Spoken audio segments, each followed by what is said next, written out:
Die naam Ollie Viljoen is lank reeds volksbesit. Hy is bekend as veelsidige musikant en vermaaklikheidster.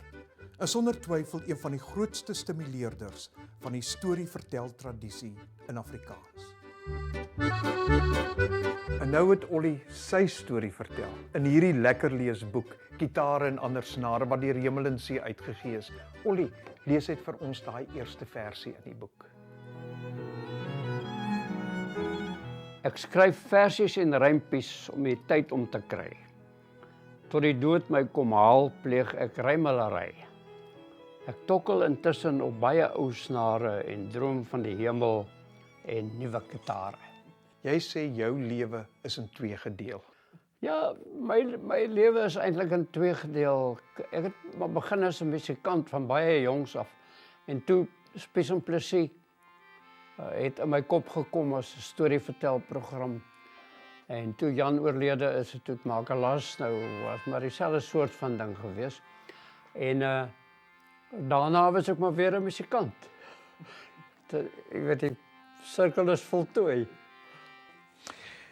Hierdie boek is 'n heerlike boek, vol stories, mense, stoutighede en sommer baie foto's ook.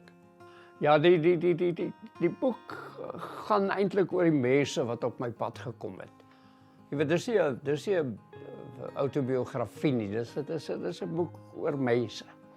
Want ek dink, hoekom ek ook sê Spies en Plessis en Makelas het my lewe in twee verdeel, want in daai twee programme het ek die hele wêreld leer ken.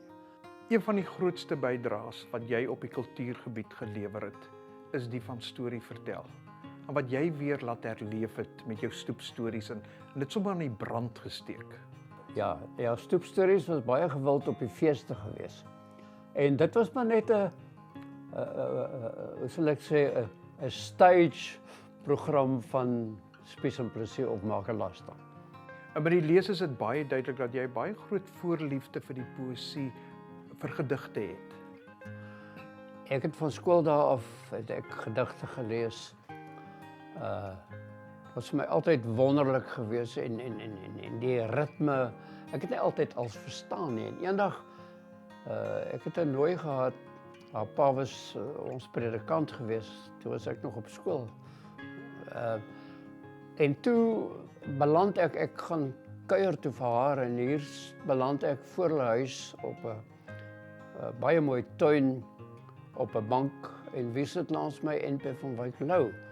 En ek sê vir hom, yes, like professor, dis hom so ongelooflike voorreg om nou hier langs jou op die bank te sit. Hy sê, lees jy gedigte?